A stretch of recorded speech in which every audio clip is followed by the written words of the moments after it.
Welcome to my chat.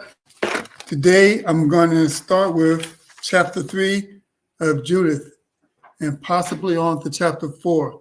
After each chapter, as you know, by now I'm going to read the Good News translations to provide more clarity and edification to the chapter.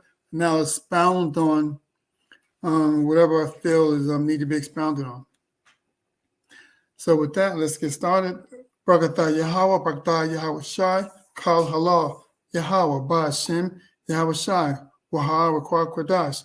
All praises, honor, and glory and power to Yahweh, the God of Abraham, Isaac, and Jacob, Ba'ashem, Yahweh Shai, our Lord and Savior. Double honors and respect to the elders, apostles, and apostles of Great Millstone, and additional honors to prophets and teachers of Great Millstone, which are taught and is still teaching this truth. Great respect to fellow believers, the Akam and the Akwath and the remnant of Israel, which includes the 144,000 and 1/3 mixed multitude, promised mercy and salvation to our Lord. And once again, I'm not a member of Great Millstone. However, I claim the Great Millstone because they have the 100% truth, and the Lord willing, I may one time be worthy to be part of that ministry, but the Lord, if the Lord sees fit. But until then, I'm gonna cling, and hopefully that I'll be accepted among the brotherhood. My efforts be accepted among the brotherhood, and Yahweh Bashem, Yahweh Shai. So let's get started. Share screen.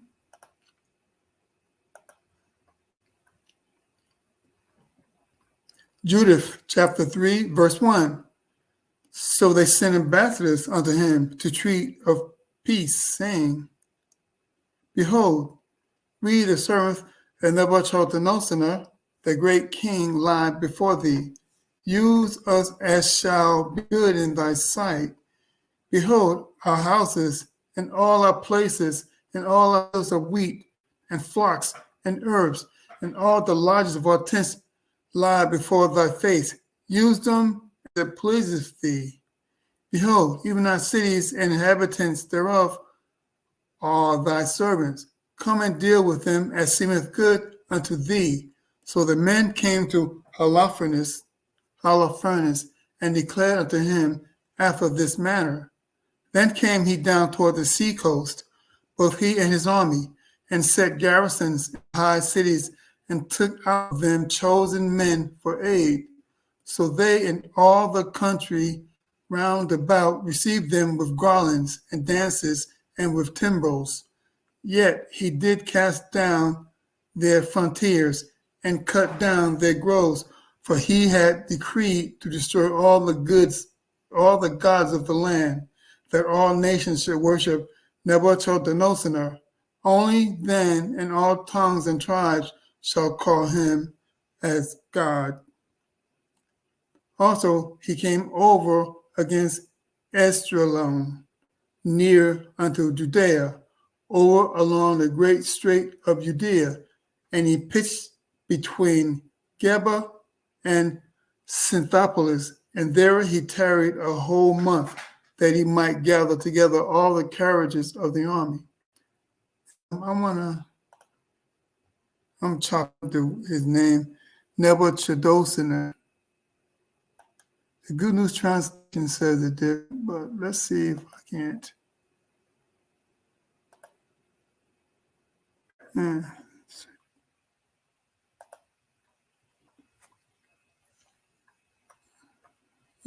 There it is. Nebuchadnezzar. Why is it spelled different in Judith and in here and in the new Good News Translation? Okay, I'm going to pronounce it as such just for ease, Nebuchadnezzar, because that's how I recognize it. Right, let's go back. All right. All right, so with that, let's go right into the Good News Translation.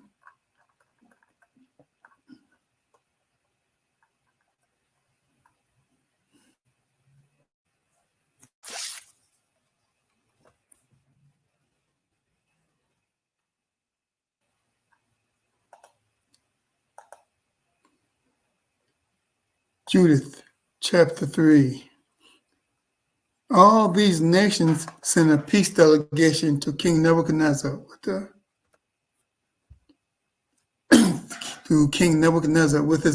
this message. We remain loyal to you, great King Nebuchadnezzar. We are ready to serve you and obey any command that you may wish to give us. Our buildings, all our land and our wheat fields, our livestock, and our tents are at your disposal. Use them in any way you wish. Our people will be your slaves, and you may use our towns as you please. After the peace delegation had brought this message, Holofernes led Nebuchadnezzar's army down to the Mediterranean coast. He stationed guards in all the walled towns and selected certain men in each of the towns as reserve troops. The people in the towns and in the surrounding countryside welcomed Holofernes by wearing wreaths of flowers and dancing to the beat of drums. But Holofernes destroyed all their places of worship and cut down their sacred trees. He had been ordered to destroy all the gods of the land so that all the nations and tribes would worship only Nebuchadnezzar and pay to him as a god. Then Holofernes passed through Jezreel Valley,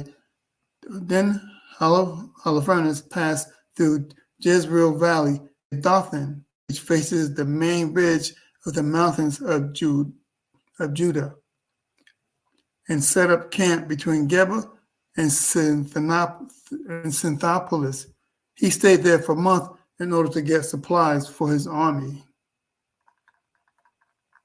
This is fairly short chapters.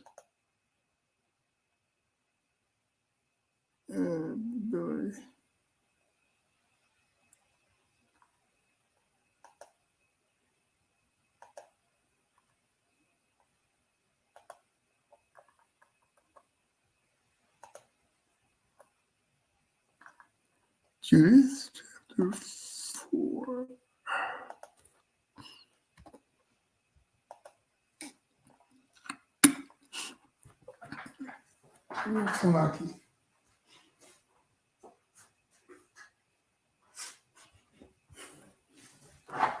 Now the children of Israel that dwelt in Judea heard all that Holofernes, chief captain of Nebuchadnezzar, king of the Assyrians, had done to the nations, and after what manner he had spoiled all their temples and brought them to naught. They were exceedingly afraid of him and were troubled for Jerusalem and for the temple of the Lord their power.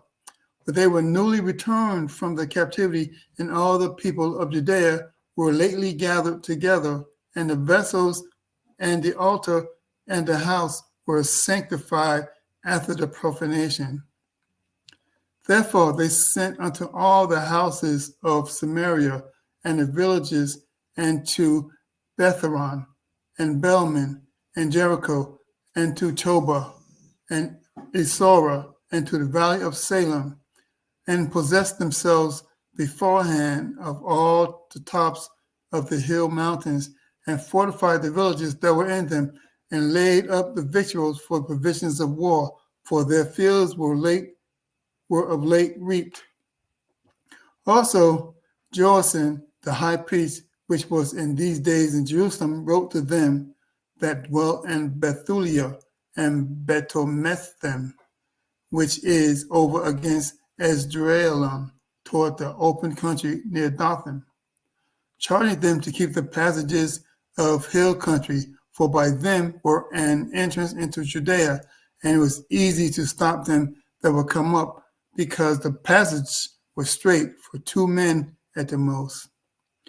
And the children of Israel did as Joacim the high priest had commanded them, with the ancients of old, the people of Israel, with the ancients of all the people of Israel, which dwelt in Jerusalem. Then every man of Israel cried to the Most High, Yahweh Hashem Yahushua, with great fervency and with great vehemency did they humble their souls, both they and their wives and their children and their cattle, and every stranger and hireling, and their servants brought with money, put sackcloth upon their loins. Thus every man and woman and the little children and inhabitants of Jerusalem fell before the temple and cast ashes upon their heads and spread out their sackcloth before the face of the Lord. Also they put sackcloth among the altar and cried to Yahweh, Hashem Abshai, power of Israel, all with one consent earnestly, that he would not give their children for a prey, and their wives for a spoil, and the cities of their inheritance to destruction, and the sanctuary to profanation and reproach, and for the nations to rejoice at. So the Most High heard their prayers and looked upon their afflictions, for the people fasted many days in all Judea and Jerusalem before the sanctuary of the Lord Almighty. And Joacim the high priest and all the priests that stood before the Lord, and they that wished ministered unto the Lord, had their loins girt with sackcloth, and offered the daily burnt offerings with the vows and free gifts of the people, and had ashes on their mitres, and cried unto the Lord with all their power, that he would look upon all the house of Israel graciously.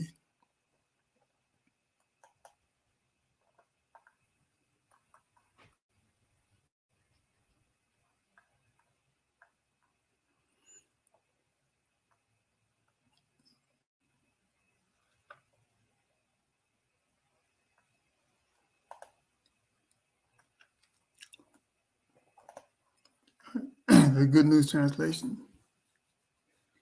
The people of Judah heard what Holofernes, the commander of King Nebuchadnezzar's army, had done to the other nations. They heard how he had looted and destroyed all their temples, and they were terrified of him and afraid of what he might do to Jerusalem and to the temple of the Lord, their power. They had only recently returned home to Judah from exile and had just rededicated the temple and its utensil and its altar after they had been defiled. So they sent a warning to the whole region of Samaria and to the towns of Kona, Beth Horon, and Belmain, Jericho, Chaba, and Asora, and to Salem Valley.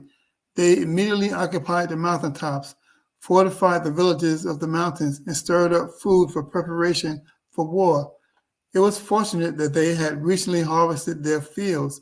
The high priest Joachim, who was in Jerusalem at that time, wrote to the people in the towns of Bethalia and Bethsomithium, which faced Jezreel Valley near Dothan. He ordered them to occupy the mountain passage which led into the land of Judah, where it would be easy to withstand an attack, since the approach was only wide enough for two people at a time to pass. The Israelites carried out the orders given to them by the high priest Joachim and the council which met in Jerusalem. The leaders of Israel prayed earnestly to the Most High and fasted. They put on sackcloths, they and their wives, their children, and their livestock, and every resident foreigner, every slave and hired laborer. They also covered the altar with sackcloth. Then all the men, women, and children in Jerusalem lay face down on the ground in front of the temple. They lay there in the Lord's presence, all in sackcloth, their heads covered with ashes. They joined together in earnest prayer to the Lord, to Yahweh Hashem of Israel, begging him not to let their children be captured, their wives carried off, or their hometowns destroyed. They pleaded with him not to give Gentiles the satisfaction of destroying the temple and dishonoring it. The Lord heard their prayers and saw their distress. Many days the people of Judah and Jerusalem continued their fast in front of the temple of the Lord Almighty. It's like it, the Lord Almighty. The high priest Joachim, the priests, and all others who serve in the Lord's temple wore sackcloth when they offered the daily burnt offering, the freewill offerings to the people, and the offerings made to fulfill a vow. They put ashes on their turbans and cried out in prayer to the Lord, begging him to have mercy on the whole nation.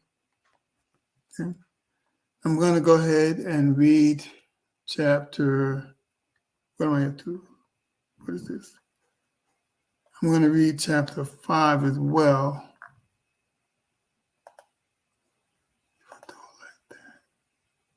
Cancel.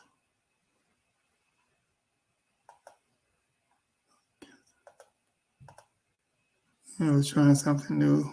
Okay, just do it like this.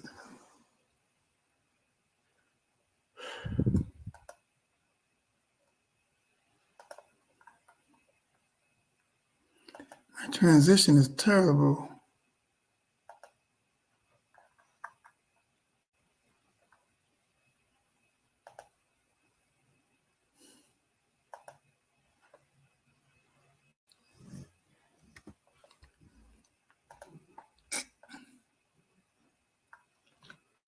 Chapter 5, verse 1.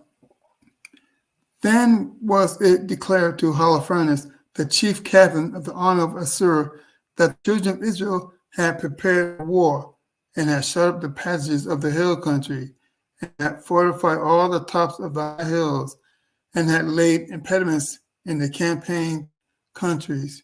Wherewith he was very angry, and called all the princes of Moab, and the captains of Ammon, and all the governors of the sea coast. And he said unto them, Tell me now, ye sons of Canaan, who these people is that dwelleth in the hill country, and what are the cities that they inhabit, and what is the multitude of their army, and what is their power and strength, and what king is set over them, or captain of their army? And why have they determined not to come and meet me more than all the inhabitants of the west? Then said Achor, the captain of the sons of Ammon, Let my Lord now hear a word from the mouth of thy servant, and I will declare unto thee the truth concerning these people which dwelleth near thee, and inhabiteth the hill countries. There shall no lie come out of the mouth of thy servant. These people are descendants of the Chaldeans, and they sojourn heretofore in Mesopotamia, because they would not follow the gods of their fathers, which were in the land of Chaldea. For they left the way of their ancestors and worshipped the God of heaven, the God whom they knew. So they cast them out from the face of their gods, and they flew into Mesopotamia and sojourned there many days. Then their God commanded them to depart from the place where they sojourned, and to go into the land of Canaan, where they dwelt, and were increased with gold and silver, and with very much cattle. But when a famine covered all the land of Canaan, they went down into Egypt, and sojourned there, while they were nourished, and became there a great multitude, so that one could not number their nation. Therefore the king of Egypt rose up against them, and dealt subtly with them, and brought them low and laboring in brick, and made them slaves. Then they cried unto their God, and he smote all the land of Egypt with incurable plagues. So the Egyptians cast them out of their sight, and the Most High dried the Red Sea before them, and brought them to Mount Sinai and Kadesh and cast forth all that dwelt in the wilderness. So they dwelt in the land of the Amorites, and they destroyed their strength, all them of Esbon, and passing over Jordan, they possessed all the hill country. And they cast forth before them the Canaanites, and the Perizzites, and the Jebusites, and the Shemite, and all the Girgashites, and they dwell in that country many days.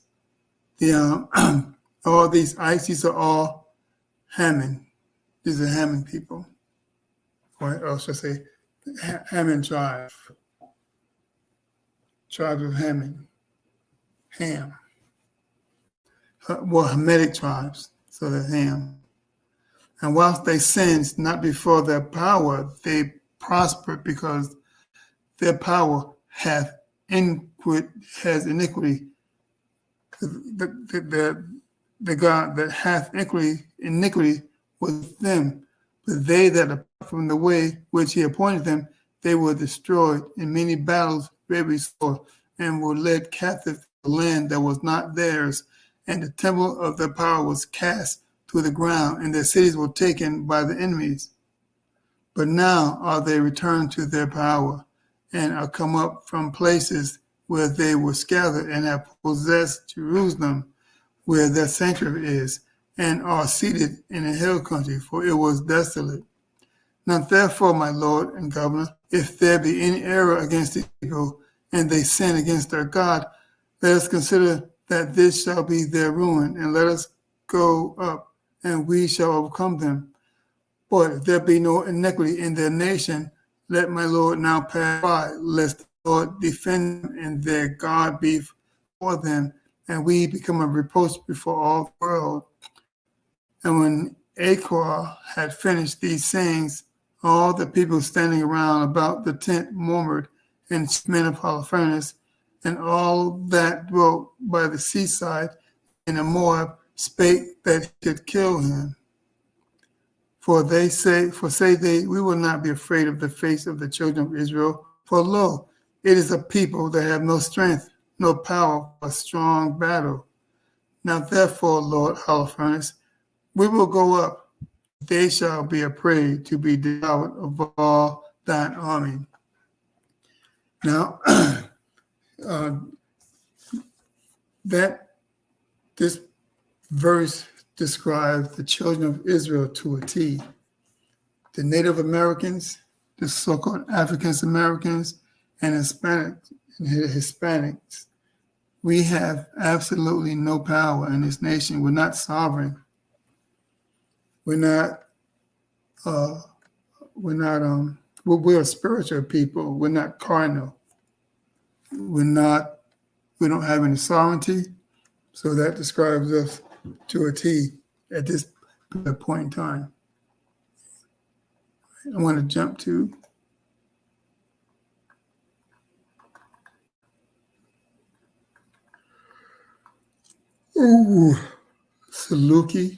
Salaki, I mean, I'm saying Saluki.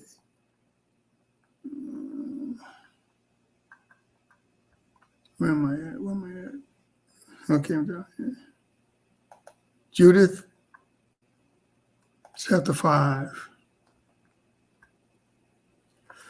When Holofernes, the Assyrian general, heard that the Israelites had prepared for war, blocked the mountain passages, fortified the mountaintops, and set up roadblocks in the plains,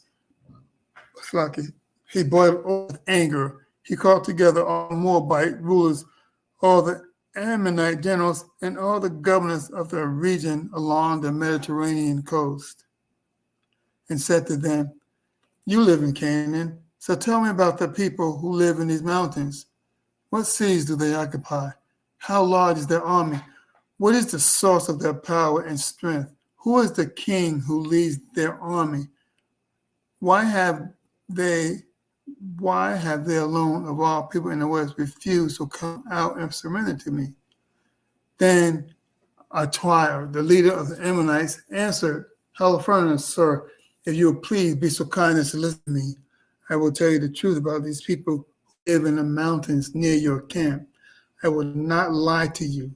These people are the descendants of some Babylonians who abandoned the ways of their ancestors in order to worship the God of heaven.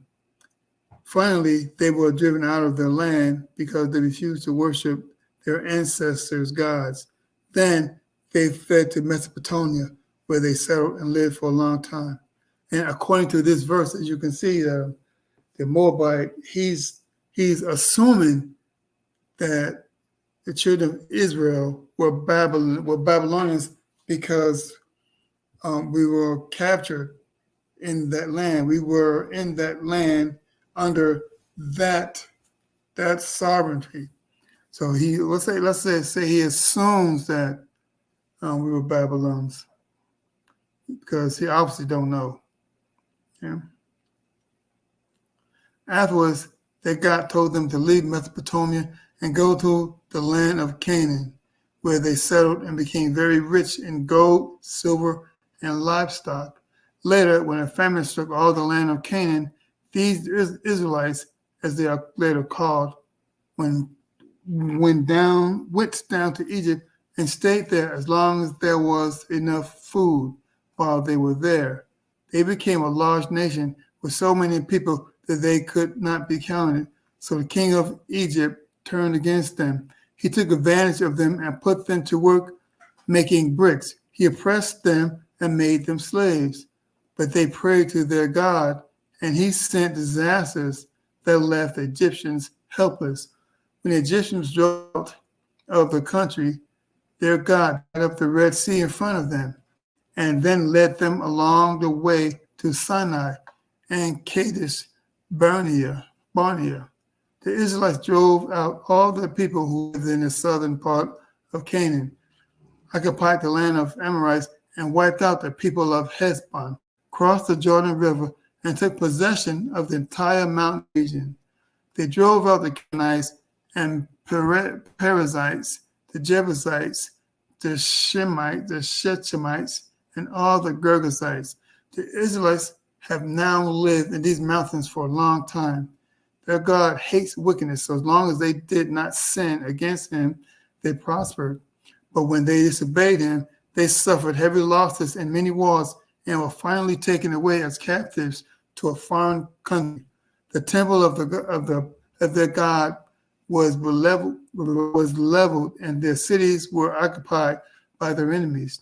But now they have returned to their God.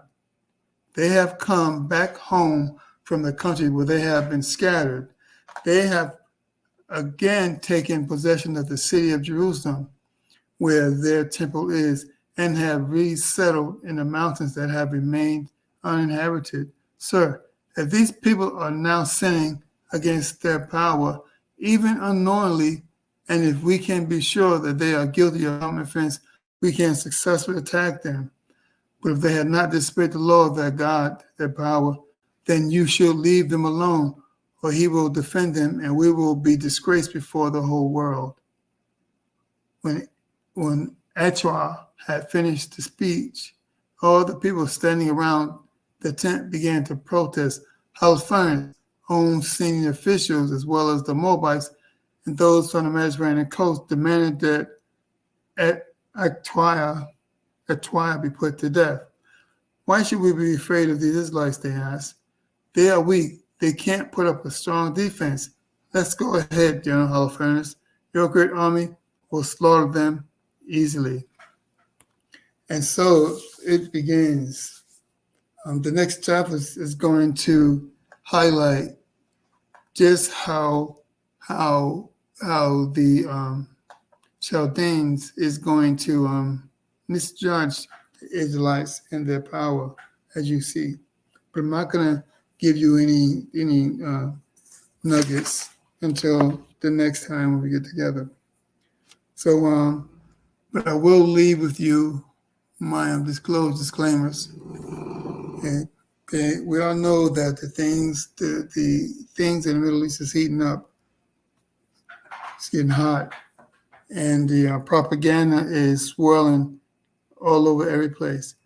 On one side of the story is being really heard as we expected, because the side of the story that we hear are from the particular people that control the narrative.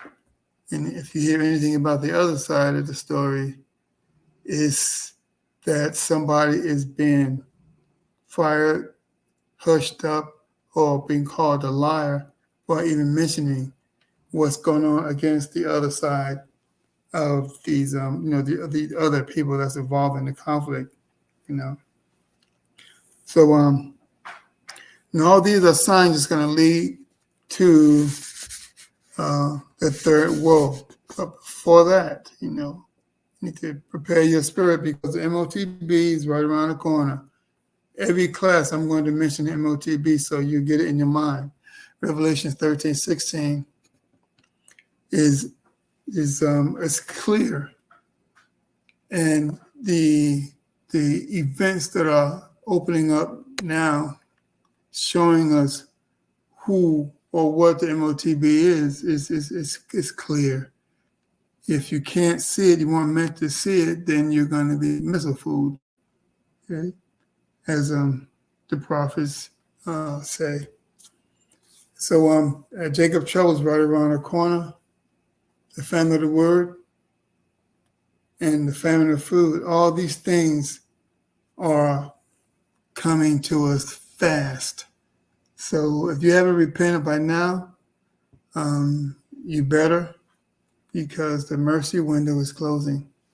So with that, I pray that you receive some edification and enjoy my soliloquy. Until next time, stay prayed up.